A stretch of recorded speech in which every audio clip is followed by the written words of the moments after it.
Bom dia. Bom dia. Vocês estão aí com uma folhinha. Isso é uma novidade muito velha. Lá, quando eu participei, antes da Casa do Caminho, lá na Allan Kardec de Cambé, junto com o seu Hugo, eu inventei de perguntar para as pessoas o que foi a palestra de ontem. Como é que foi a palestra hoje? Nossa, foi legal. Foi legal, muito legal. E qual foi o tema? O tema. A gente esquece, 24 horas depois a gente esquece. Então, como aqui tem grupos de estudos, a sugestão é que esse livro aqui, pelo menos esses primeiros 12 itens, se formem, quando vocês tiverem a oportunidade, pequenos grupos para estudar. Isso aqui dá um ano de estudo. Porque tem que estudar o perispírito. E o perispírito tem 16 propriedades. E nós precisamos saber as 16 propriedades do perispírito. E a maioria dos espíritas não sabe. Então, e nós temos um conceito que estava conversando ali. Nós não temos o conceito introjetado entre nós da imortalidade, que é o tema de hoje. A imortalidade. A gente ainda acha que morre. Lógico, o corpo morre, mas o espírito não. E nós temos o conceito infantil da morte hollywoodiana. Nós pegamos o conceito da morte das velhas religiões e acoplamos ao cinema, à cultura. Quem que morre no filminho? O bandido. Como que o bandido morre? Estribuchando. Então nós temos um medo enorme. Eu vou pular aquilo que eu estava conversando. Uma vez eu fui com o pessoal de Sacramento, com a Alzira, Belo Horizonte, e nós fomos na casa mais antiga de como eles falam, de BH. Os mineiros aí, onde é que está a mineira aí? BH. E eu ia falar sobre um assunto e levantei e falei sobre isso aqui. E o presidente da casa, que estava sentado ali, chorava. E chorava. Aí eu fiquei preocupado. Falei, meu Deus, eu devo estar falando bobagem, porque o homem está chorando. Quando terminei de falar, ele se abraçou em mim e chorando, e falava, muito obrigado. Você não sabe o medo que eu tenho da morte.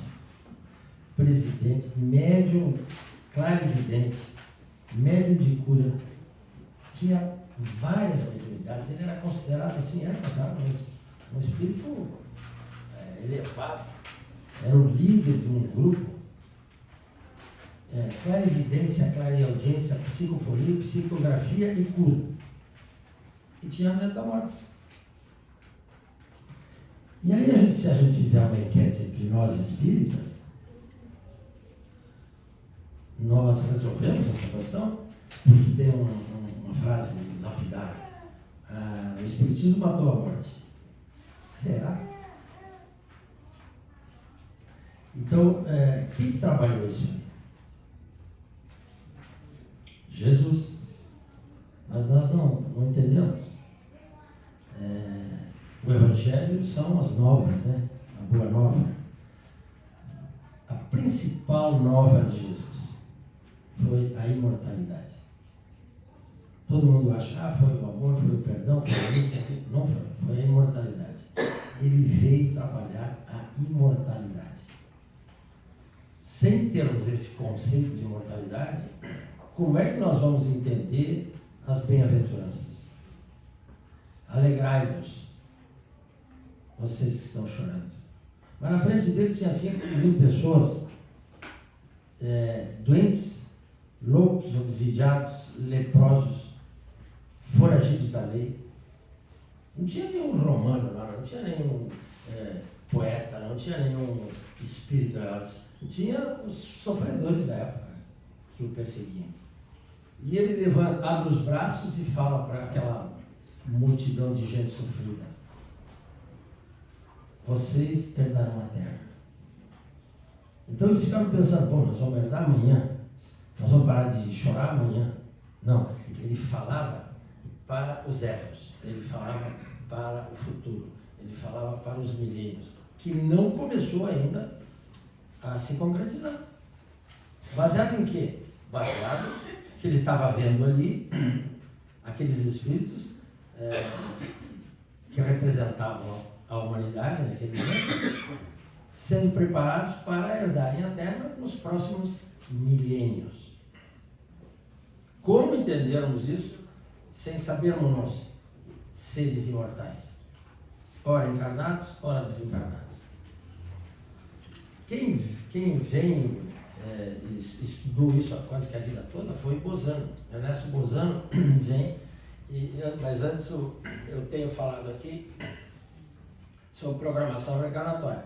Nós temos que responder a questão básica de nós, seres humanos, desde que saímos da caverna. Da onde que eu venho? O que eu estou fazendo aqui? E para onde que eu vou? Isso tem que ser muito lúcido, tem que ser muito estudado entre nós. A gente se aposta de algumas coisas importantes, pelo menos eu estou dando a minha experiência. Eu me apostei muito da terapia de vidas passadas. Zé Antônio e eu nos apaixonamos por terapia de vidas passadas. Já contei para vocês aqui as loucuras que a gente fazia. Eu fazia terapia nele e ele em mim. Ele que estudava em São Paulo. E ele falava, você vai fazer. Eu abria o Evangelho, fazia uma prece, pedia ajuda para os amigos espirituais e ele entrava em regressão de memória, deitadinho no divã. E foram histórias assim maravilhosas, muito, muito interessantes.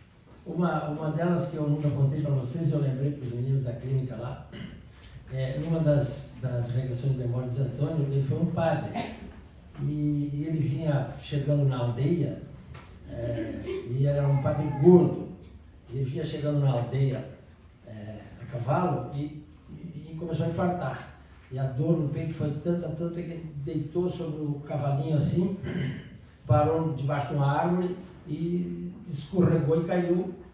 E o espírito já ficou fora do corpo. Vieram os aldeões ali, fizeram uma liteira, como se dizia, né?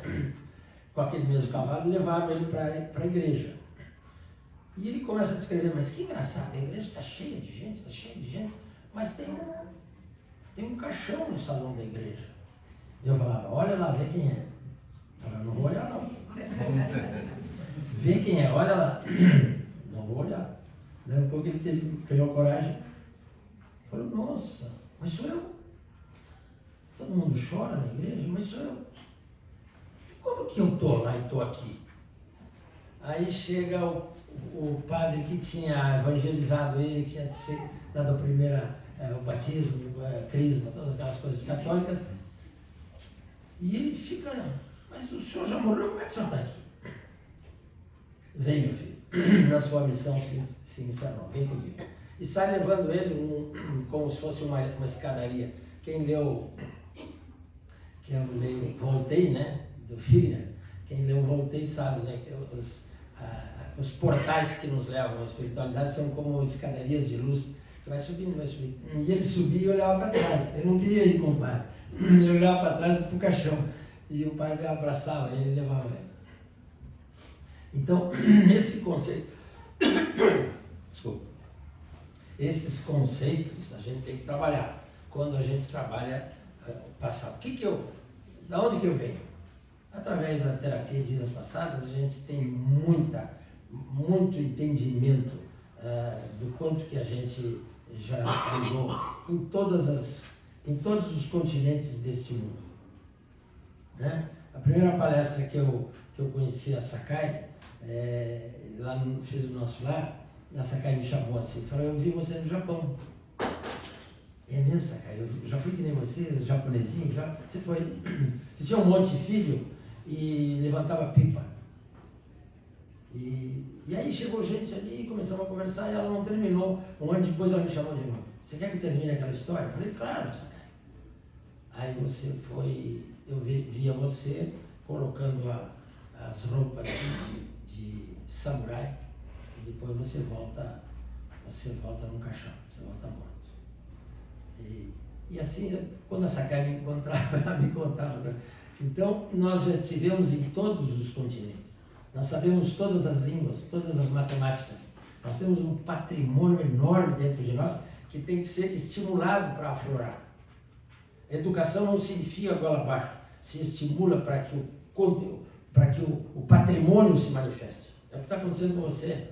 O patrimônio se manifesta. É só você ler, é só você estudar, é você abrir o coração e o seu patrimônio que é milenar. Nós temos dentro de nós o cristianismo. Nós temos dentro de nós todas as religiões, todas as línguas. Por isso que tem gente que se dá bem quando chega num país novo e aprende a língua em 90 dias. E outros não. Mas bom, não vamos fugir do assunto.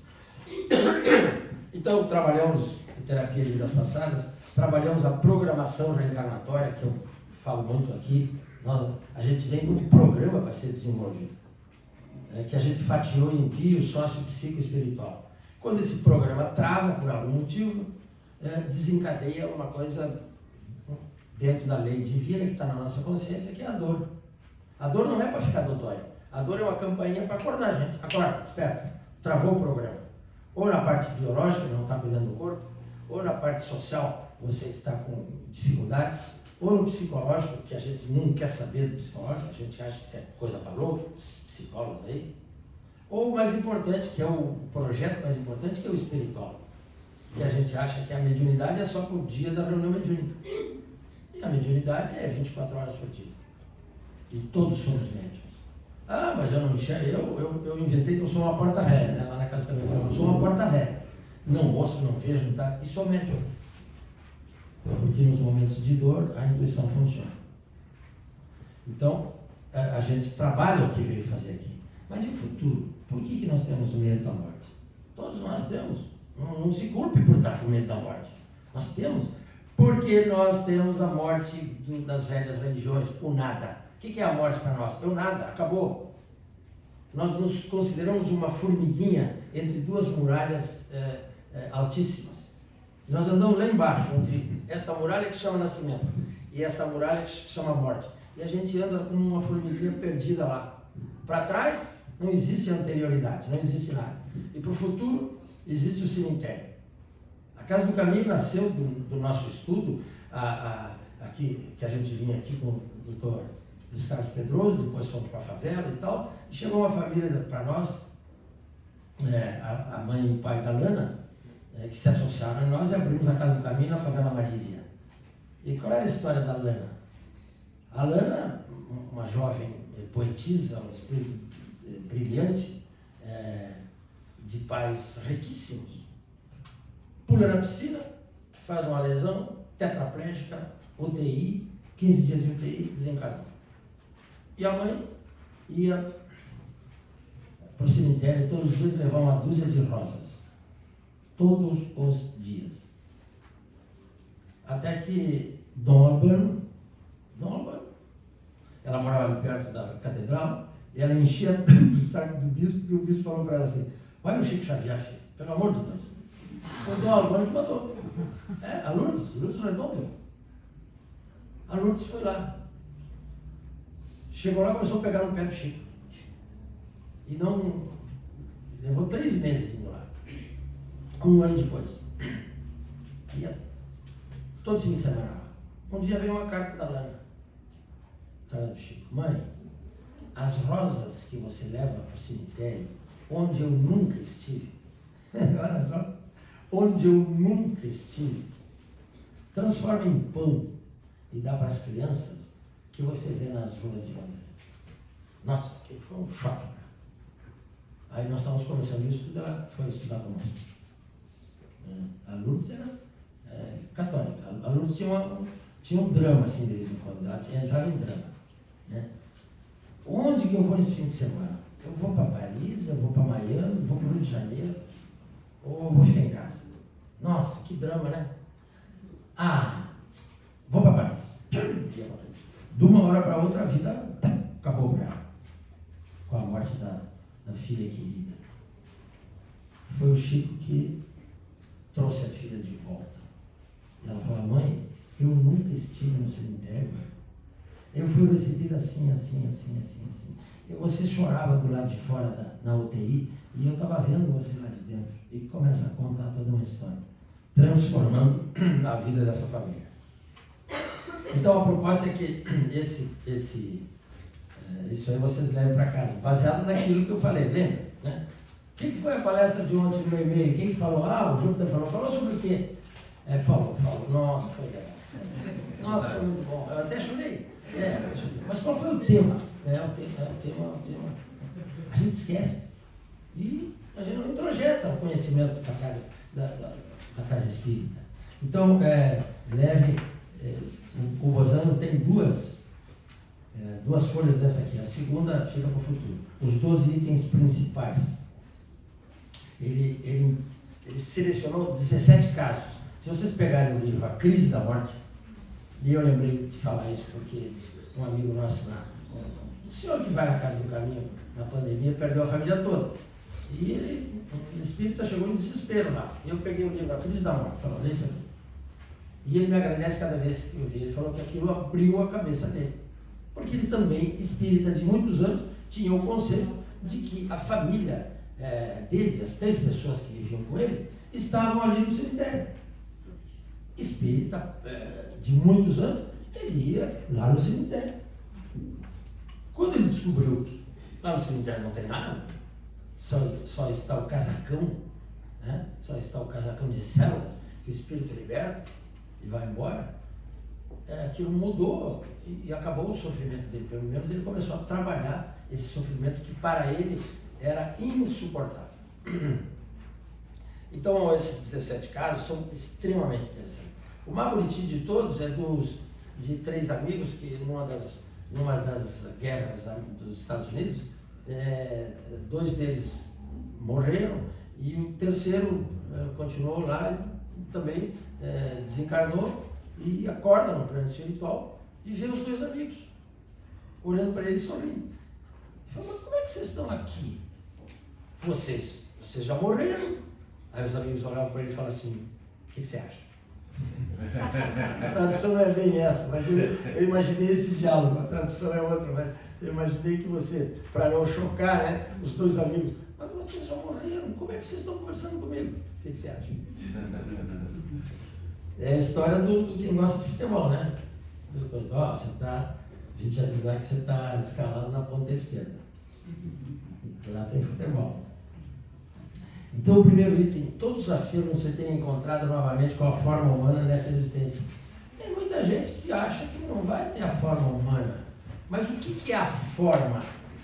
O que é a forma da forma? É o perispírito. Então, aqui travou, perispírito. Vamos estudar as 16 propriedades do perispírito. Porque o espírita tem que conhecer o perispírito. Se você não conhece o perispírito, quem te traz do mundo espiritual, né? E quem te leva para o mundo espiritual é o veículo, é o primeiro corpo, chamado de perispírito. Então, às vezes, nós estamos estudando física quântica, estamos estudando um monte de coisa lá para frente e não sabemos que nós somos espírito, perispírito e corpo físico. E que o que é não perecível é o nosso perispírito. Então, aqui tem meses de estudo na primeira questão. O segundo, terem ignorado durante algum tempo que estavam mortos. A maioria, quem participa de reunião mediúnica é a maioria, né? A maioria de nós passamos por lá de lá dormindo, acordamos do lado de lá, a gente não sabe o que aconteceu. E aqueles que têm mérito são imediatamente atendidos. Quem não tem mérito, que é o nosso caso, ficamos vagando, ficamos andando aí. E o pior de tudo, pessoal, que eu tenho medo disso, a gente fica enchendo o saco da família, enchendo o saco da viúva dentro de casa, vai para casa do caminho, fica brigando lá, quer saber quem está no lugar dele, vem aqui pro Memei e fala assim, quem que é presidente agora aqui do Memei? A gente fica, como diz o meu filho, enxuzando. Isso é coisa dos Exus, né? Fica enxuzando as pessoas por não ter a noção. Mas não tem a noção por quê? Porque ignora. Então nós temos que sair do desconhecimento dessas causas. Haverem passado no curso da crise pré-orgânica, ou pouco depois, pela prova da reminiscência sintética de todos os acontecimentos de existência que lhes acabava, a visão panorâmica, o epílogo da morte. Quem teve experiência de quase morte passou por isso também. Eu tive vários pacientes meus que tiveram experiência de quase morte. E passam. O que é a crise? O que é esse filminho que passa desde que você é bebê, em segundos, com uma imagem perfeita e já catalogados pela consciência, certo ou errado? Como diz o pessoal aí, a capivara já está pronta, você já está julgado pela sua consciência. Você não precisa enfrentar um tribunal. A sua consciência é um tribunal. O que é isso? É quando o espírito percebe que vai desencarnar, o cérebro joga tudo para o HD. Onde é que é o HD? Na mente. O que é a mente? É o fluxo mental. Pensamento, sentimento, memória e consciência. Essa mente funciona 24 horas. E ela grava tudo. E ela é imortal. O cérebro não. O cérebro é o órgão efetor. É o computadorzinho michuruca comparado com a mente. Então, quando o espírito sabe que vai desencarnar, ele, para salvar a encarnação, ele joga todo o conteúdo do cérebro para a memória perispirítica. E salvou a encarnação. Só que isso vem com imagem, vem com sentimentos. É uma coisa divina, é uma coisa fantástica, o epílogo da morte. Quem teve experiência de quase morte, eu já conversei com várias pessoas, então você também, aqui trava o estudo. Vamos estudar o Dr. Moody Jr.? Dr. Moody Jr. estudou 1000 casos de experiência de quase morte. EQM. Quando ele, na década de 80, ficou famoso, e ele veio fazer um programa na Globo sobre experiência de quase morte, quem mandava na Globo era o Padre Quevedo, que coitadinho, era um doente mental. Cortaram, editaram, acabaram com o programa Nossa, foram vários grandes autores que chegaram no Brasil, né, como o elo perdido da reencarnação, né, da Profeta.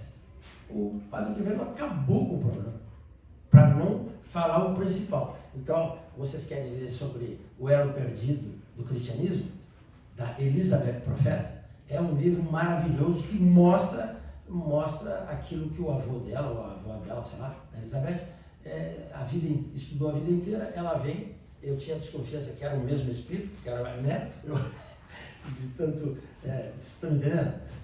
O avô começou a estudar, e a Elizabeth Profeta publica o livro muito tempo depois, Reencarnação, o elo perdido do cristianismo. Quando ela veio fazer uma matéria pela Globo, lá estava o Padre Quevedo editando, cortando, e não deu em nada. Foi um programa, todos nós espíritas assistindo, saiu um negócio sem pé nem cabeça. Dr. Moody Jr., a mesma coisa, sem pé nem cabeça.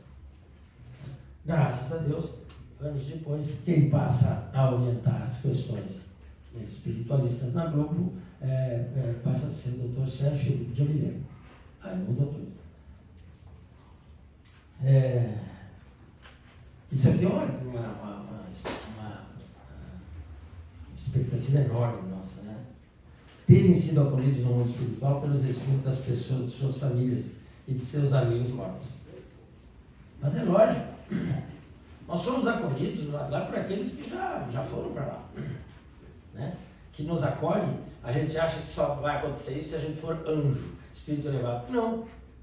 Espíritos, vai ter um texto ali que ele fala, normais. Você não precisa ser anjo.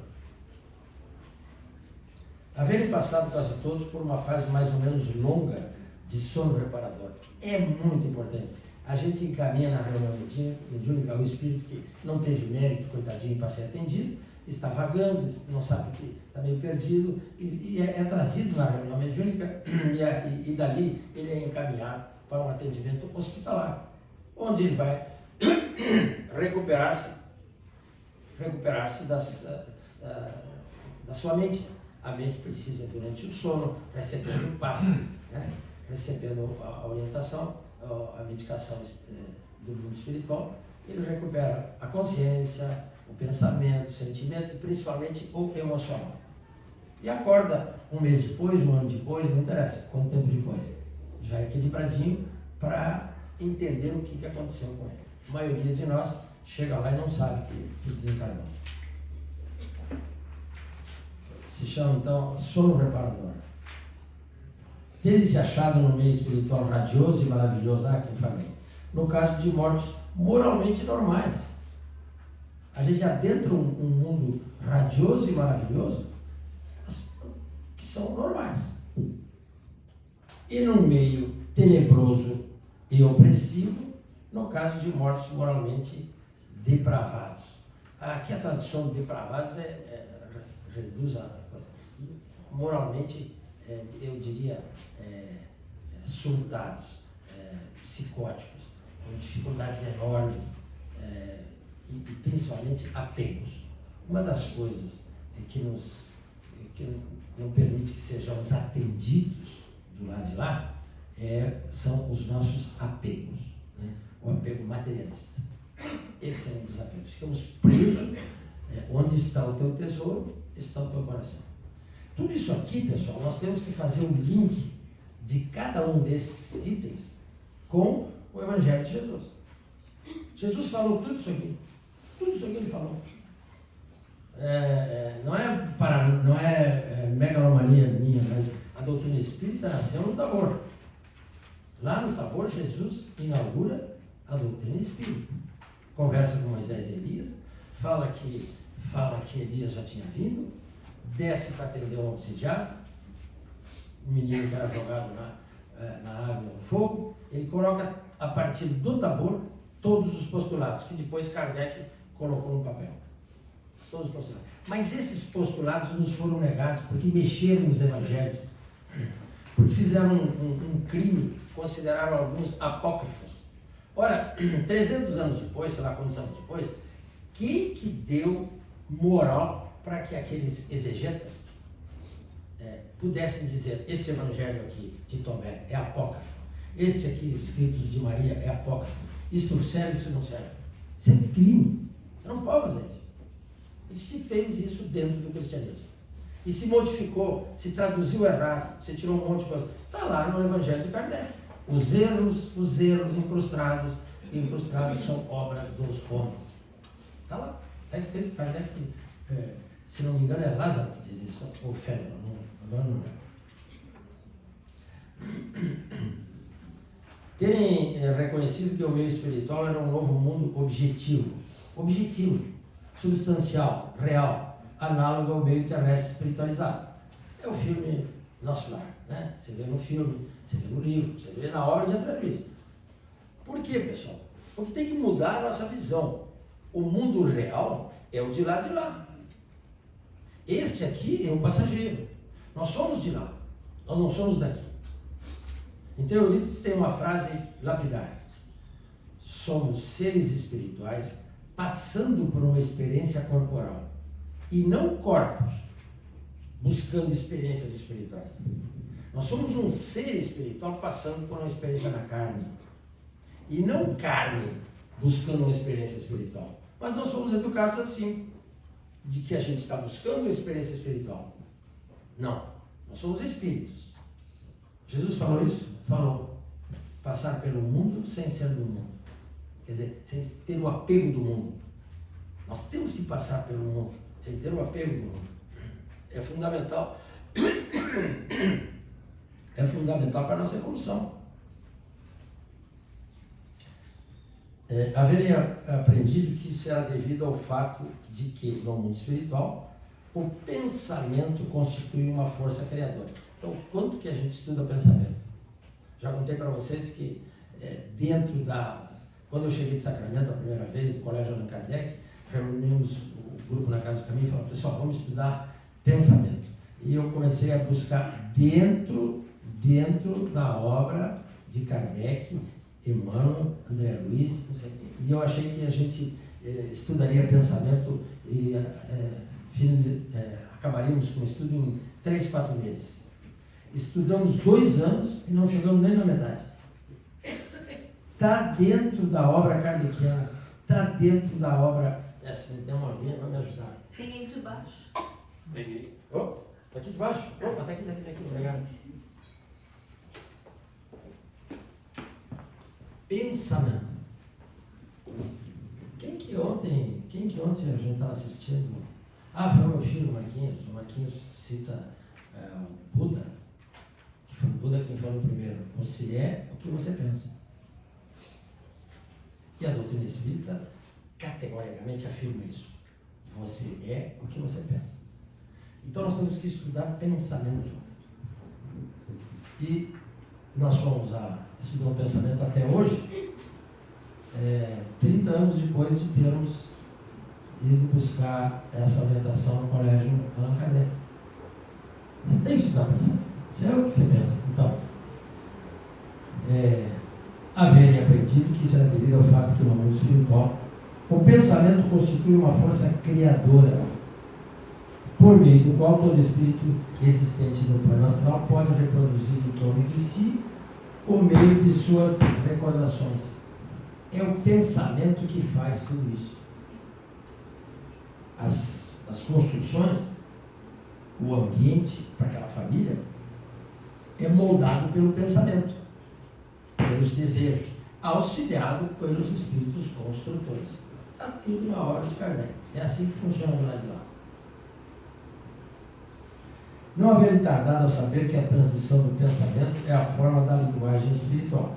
Se bem certos espíritos recém-chegados se iludem e julguem conversar por meio da palavra. Eu vou botar um casinho bem pontual assim. Quando nasceu a clínica Grande Vitória, um dos meninos que estava lá, ele era muito católico, né? Eu sou muito amigo do pai dele. E esse menino gostava de, antes de todo mundo ir dormir, ficar para trás, eu autorizava que ele ficasse lá, ele se ajoelhava, gostava de fazer as preces dele ajoelhado, perto da piscina, na grama. E um dia ele falou, cheguei lá e ele estava com os olhos desse tamanho. Falou, tio, eu preciso lhe contar um negócio. Católico.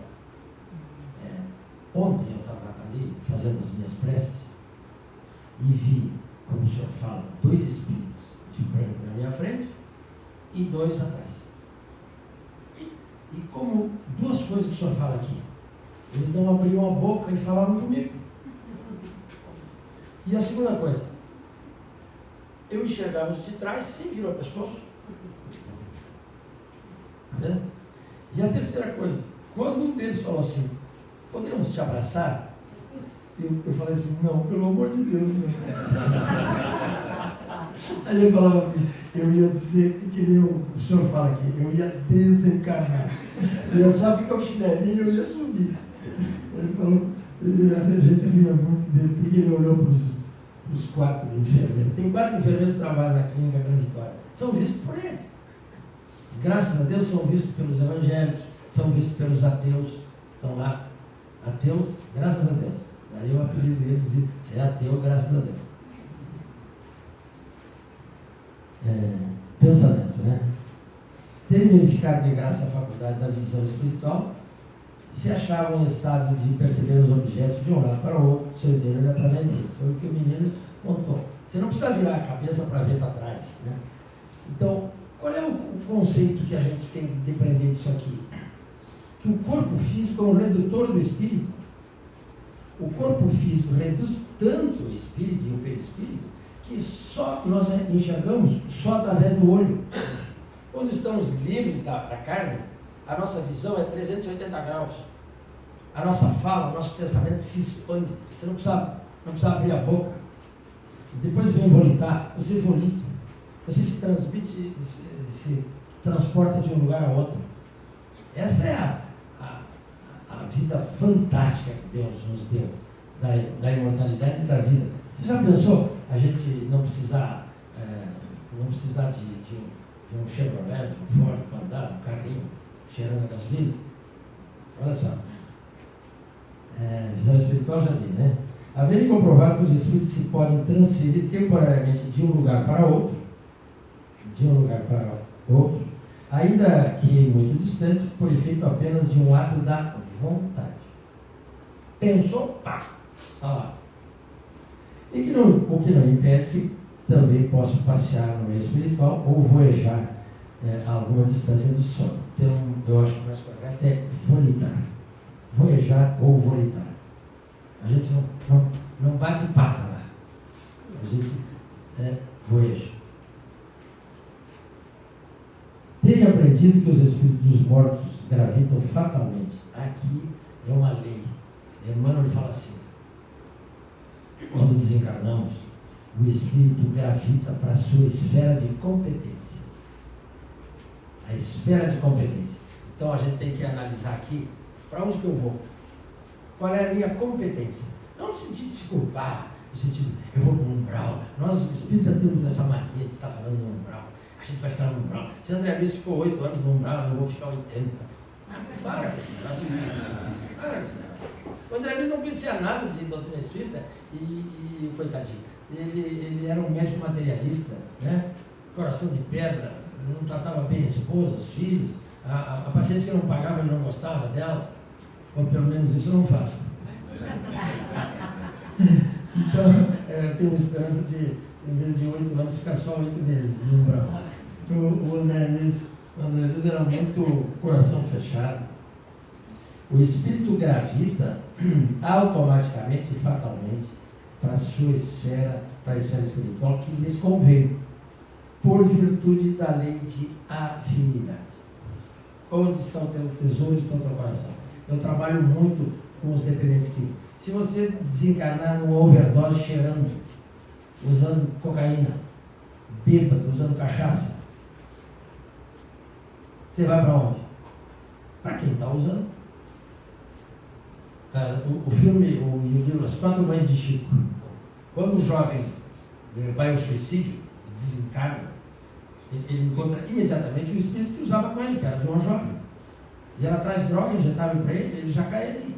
Porque quando ele desencarna e olha, ele vê, quando ele vê a moça, ele sorri para ela. E ela já dá droga para ele. Então, o que significa isso? Afinidade. Ele tinha afinidade com o espírito da jovem que usava droga junto. Vai imediatamente, né? O semelhante atrai o semelhante. É isso que nós devemos entender. Depois tem 8 itens que ele chama de secundários, que eu arranquei a página aqui, porque senão ficaria muito longa a nossa conversa. Então a minha sugestão é que vocês levem para casa e depois a Cineia vai tomar o ponto, bem que vem, né? A gente toma o ponto, dá a nota, né? Tem uns que vão reprovar, e para que a gente, isso não é um defeito, pessoal. Nós seres humanos somos assim. Amanhã pergunta quem não leu em casa isso aqui. Qual foi o tema de ontem? Foi. Falou bastante. Eu até gostei, mas quem falou? Numa primeira apresentação de um tema, na melhor das hipóteses, a gente fixa 40%. Na melhor das hipóteses, 30% a 40%. Se você lê de novo, você vai para 60%. Se você estuda, então como é que a Joana de Anjos falou para o Divaldo? Ele não sabia quem era ainda a mentora, sabia que ela se aproximava dele. Leia a obra kardeciana. Ele leu tudo. Chegou na reunião mediúnica e ele falou, já li. O que ela falou? Leia de novo. Aí passou um tempão, li pela segunda vez. Leia de novo. Aí ele já estava irritado, leu pela terceira vez. Aí chegou na reunião mediúnica e falou para ela assim, eu já li a obra kardeciana 3 vezes. João? Então agora estude ela. Aí, o baiano quando conta as coisas, a gente ri muito, né? Então, a historinha de contar como é que é do lado de lá, né? Kardec coloca os postulados de maneira maravilhosa. Na Revista Espírita também, de maneira maravilhosa. Invocava espíritos, invoca Rossini para falar sobre harmonia. Né? Rossini pede tempo e volta e tem uma página que ele fala sobre harmonia, sobre música. Então tem coisas fantásticas ali. Agora, quem que tira do atacado e bota no varejo para nós? Chico Xavier. Nós levamos uma coisa para o mundo espiritual, não esqueça, pessoal. Fui contemporâneo, habitei o mesmo país, fui contemporâneo de Francisco Cândido Xavier. E eu tenho mais uma coisa, apertei a mão dele 2 vezes. E ele pegava a mão da gente e beijava. Você fica desse tamanho. Você fica desse tamanho. Eu gosto de contar para vocês que o Zé Maria, os amigos que trabalhavam com o Chico e tal, me deixaram por fim, né? De madrugada. Ele tinha dado com cartas maravilhosas, que ficaram todas gravadas na minha cabeça. Então, lá para as 4 horas da manhã, aquela filha enorme para apertar a mão dele, e ele ali, pacientemente, abraçava todo mundo, dizia uma palavra-chave para cada um. E o meu amigo Zé Maria e um outro irmão nosso lá, me deixaram para o Júpiter. Faz as perguntas que você precisa para ele. Uma hora antes de acabar a madrugada, aconteceu um fenômeno do cheiro de rosas da irmã da Sheila. Aquilo é uma das coisas mais inexplicáveis que você pode. Porque a gente já estava pouca gente, ele lendo as últimas mensagens. Para quem nunca foi lá, pessoal, a gente tem que contextualizar. A gente chegava lá, levava um tempão para entrar, quando a gente abria a porta, estava tudo cheio lá dentro. Os espíritas entravam pelo fundo, e a gente que era de fora, bobinho, achava que era o salãozinho, uma edícula. E os amiguinhos já tinham entrado tudo pelo fundo, tudo desonestamente, e a gente ficava lá de fora lá. E naquele terreno ficavam umas 400 pessoas, não tinha nenhum espírita lá. Obsidiados, loucos, perturbados, chorosos, que tinham perdido mãe, perdido pai, perdido filho, tudo chorando. E lá dentro, o Chico psicografando, das 8, primeiro 1 hora, das 7 às 8, homeopatia. Das 8 às 3 horas da manhã, psicografava 8, 9, 10 cartas. A música que tocava era bolero. Tinha aquelas coisas antigas lá, aquele cebolão lá, os caras botavam lá. Então, eu, na minha imaginação, achei que o dia que eu chegasse lá, seria um templo, seria uma casa maravilhosa, aquilo bonito. Era uma edícula, com as paredes descascadas, uma mesinha assim, onde sentava o Bacelli, a esposa do Bacelli, aquelas pessoas, e uma caixa de 200 lápis, e várias resmas de papel. E o Chico escrevia, gastava todas. 4 horas da manhã ele começava a ler, e as famílias que ficavam lá vinham receber aquelas pérolas, coisas fantásticas. A maioria daquele povo choroso lá tinha ido embora. Aí fazia uma fila para abraçá-lo. Aí aconteceu o fenômeno da irmã Sheila, que entra, e é uma brisa que entra com perfume de rosas, mas junto com aquele perfume de rosas vem uma mensagem, que eu nunca consegui entender o que era aquilo.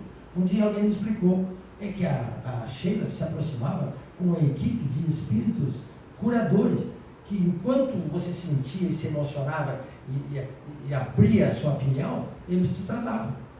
Então, quando eu cheguei na frente do Chico, eu não tinha nenhuma pergunta para ele. Nada. Todo mundo ficou bravo comigo. Você não perguntou nada. Eu não tinha pergunta. Todo o meu sistema de crenças, de valores dentro de mim, tudo, a minha programação reencarnatória, estava up to date na minha cara. Eu não precisava perguntar nada para aquele anjo. Precisava. E nem consegui olhar na cara dele. Aconteceu comigo o que aconteceu, que o Zé Antônio me levou antes de reencarnar, naquela reunião que a gente tem antes de viajar para outra matéria. Diante de meia dúzia de seres de luz, eles me apresentaram a minha programação. Todos vocês tiveram essa reunião. E depois, o que está faltando aqui, que o Bozano não fala, é que quando a gente sai, passa pelo sono reparador, se prepara, a gente volta na reunião que antecedeu a nossa encarnação. Com aqueles seres de luz, se faz uma pergunta só. Daí, filho, você foi feliz lá embaixo? Daí a gente chora e chora. Não conseguiu. Mas você escolheu o melhor país do mundo. Papai, mamãe, teve acesso à escola, música, faculdade e a doutrina de luz. Foi contemporâneo do Chico.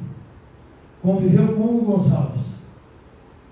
Teve uma casa espírita, deu passe, ela recebeu passe, estudou 300 horas de estudo, deu 4.000 passes, assistiu a reunião mediúnica e não foi feliz. O que você quer? É a nossa indigência, é o homem velho se manifestando. A gente não quer largar o osso. Toda a informação, a doutrina espírita nos dá informação, ou melhor, informações. Cabe a cada um de nós processar essas informações e transformá-las em conhecimento. Aí sim, passa a ser patrimônio. Por isso que eu inventei essa história lá com o seu Hugo. A informação amanhã a gente esqueceu. Se você levar para casa a estatística que eu fazia, só 30% volta a ler isso aqui.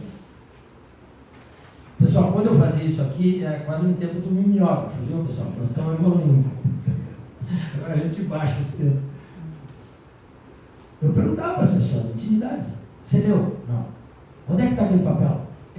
Sabe que meu filho pegou, minha filha pegou, minha mulher pegou? Não. Para quê? Por que a gente tem que reler? Fazer pequenos grupos de estudos. Grupinho de 6, 7, 8, para estudar. Para que a gente transforme informações em conhecimento. Agregue patrimônio. Então, está na minha hora. O Chico trazia essas informações através de quem? Dos familiares. Os familiares é que vinham contar como é que foi do lado lá. Eu conheci lá uma senhora, fui conversar com ela, que o filho, ela levava um bolo gigantesco, 3 vezes essa mesa. Eu nunca tinha visto um bolo tão grande no abacateiro. Né? No outro dia, sexta-noite, no outro dia, sábado à tarde, ia para o abacateiro. E lá fazia aquela fila e tal, e ela levou, eu conversei com ela, e a história do menino, estudante de medicina, que tomou um comprimido qualquer aí, sei lá, um anti-inflamatório, e fez um choque anafilático. O choque anafilático não tem jeito. Quando é o verdadeiro choque anafilático, é a morte certa. Junto dele estava o padrinho, ele era sextonista de medicina, e estava o padrinho dele, cirurgião. Fez uma traqueostomia de urgência com uma faca de cozinha e botou um cano de Coca-Cola, aquela coisinha. Canudinho, mas não adiantou. E o menino conta tudo isso. O pai, judeu, riquíssimo, ortopedista, não acreditou na história. A mãe chegava lá, recebia as cartas e levava para o pai. O pai judeu não acreditou na história. O Chico recebe uma mensagem de um decano daquela família em hebraico. Mas não era o hebraico tradicional, não sei bem se era aramaico, era uma língua já em extinção. O Chico recebe, leva para São Paulo, o pai olhou aquilo, foi no rabino. O rabino falou, olha, eu não sei o que é isso aqui, só tem um velhinho aqui que pode saber que é dessa tribo que veio de lá. Aí eles foram lá no fim do mundo, em São Paulo, levaram para o velhinho leu. Estava a carta ali do pai. Aí o pai se convence. Passa essa família. E eu conheci a mãe desse menino que estava levando o bolo lá. Então, quem traz em detalhes esse presente que Deus nos deu da imortalidade, da vida futura, da continuidade da vida, em detalhes para nós, foi Francisco Cândido Xavier, que a gente deve, toda vez que nós nos reunimos numa casa espírita, a gente deve agradecer por termos sido contemporâneos e principalmente por ele ter deixado para nós Emmanuel e André Luiz, que a gente tem que estudar. Então, o presentinho que eu quero deixar para vocês verem. O livro se chama A Crise da Morte, Ernesto Bozano, um italiano, que pesquisou isso a fundo. E é muito importante para nós. Obrigado, um bom dia. Um beijo para vocês.